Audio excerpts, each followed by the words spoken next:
Cease fire agreement के बाद भी एलओसी पर बंदूकों का शोर तो नहीं है, लेकिन साजिशें फिर से शुरू हो गई हैं। सीमा पार फिर से आतंकियों की लॉन्चिंग पैड तैयार है, बस मौके का इंतजार है। लेकिन सुरक्षा बल मुस्तैद हैं, चप्पे चप्पे पर पैनी नजर है। देखिए एलओसी से आज तक संवाददाता अभिषेक भल्ला की है ग्राउंड रिपोर्ट। भारत माता की जय! भारत माता की जय!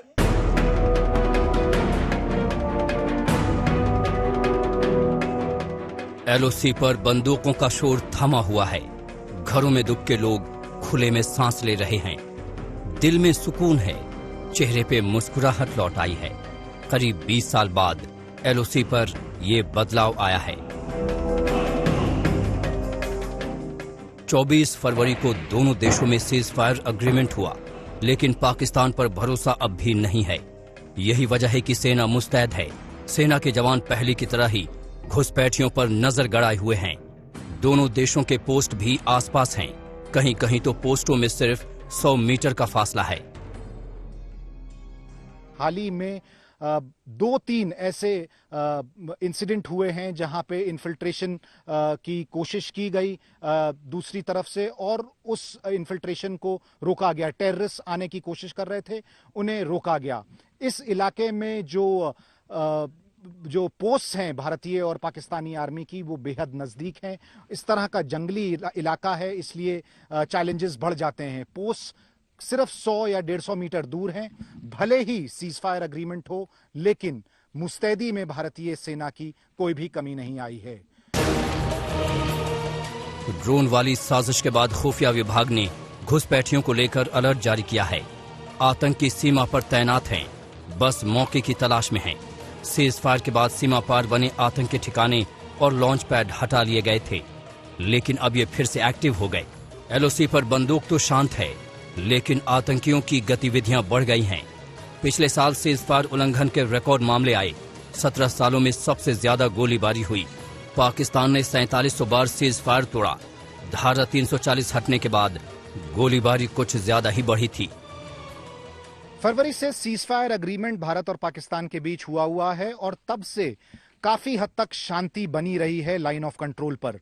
ना पाकिस्तान की तरफ से ना भारत की तरफ से फायरिंग हुई है या शेलिंग हुई है। हालांकि जिस इलाके में हम हैं, यहां पर बहुत ज्यादा शेलिंग और फायरिंग हुआ करती थी, लेकिन भारतीय सेना के लिए इन्फिल्ट्रेशन को रोकना अभी भी एक बहुत बड़ा चैलेंज है, एक चुनौती है। और इस वक्त जो हम देख रहे हैं वो एक काउंटर इन्फिल्ट्रेशन पेट्रोल पार्टी है, जो कि एक ड्रिल कर रही है। ये अपने आप को पूरी तरह से तैयार रखने के लिए कि कैसे इन्फिल्ट्रेशन को रोका जाए। पुंछ सेक्टर में रहने वालों के लिए 2 साल किसी बुरे सपने से कम नहीं रहे। आए दिन सीमा पार से गोलियां चलती रहती थी। कई लोग गोलियों के शिकार हुए, कई की जान गई, कई जख्मी हुए, कुछ के जख्म अब भी हरे हैं। 21 साल के शौकत मोहम्मद सेना के लिए पोर्टर्स का काम करने वाली टीम में थे। वो अपना एक पैर खो चुके हैं। उनके एक साथी की तो घुसपैठियों ने जान ही ले ली।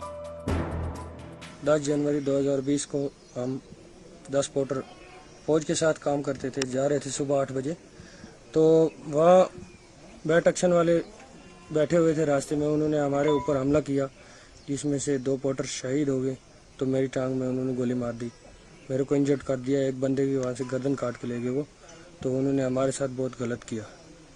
उसके बाद हमारी भारतीय सेना ने और हमारे जो पोर्टर थे उन्होंने उठाया, हमको वहाँ से लेके आए बॉर्डर से। तो बहुत मदद किया हमारी भारतीय सेना ने। क्या नसीम अख्तर और सफीना बी ने अपने पति को खो दिया। पाकिस्तान की गोली ने दोनों की जान ले ली।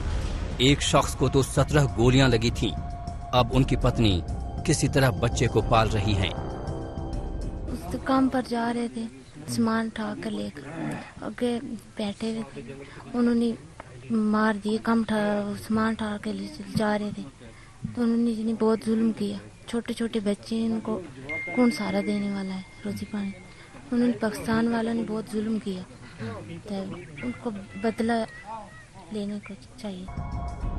लोगों को नहीं पता कि ये शांति कब तक रहेगी, कब सीमा पार से गोलियां चलने लगे, भरोसा नहीं। इसलिए गांव वाले बंकर की मांग कर रहे हैं। लाइन ऑफ कंट्रोल से अभिषेक भल्ला, आज तक।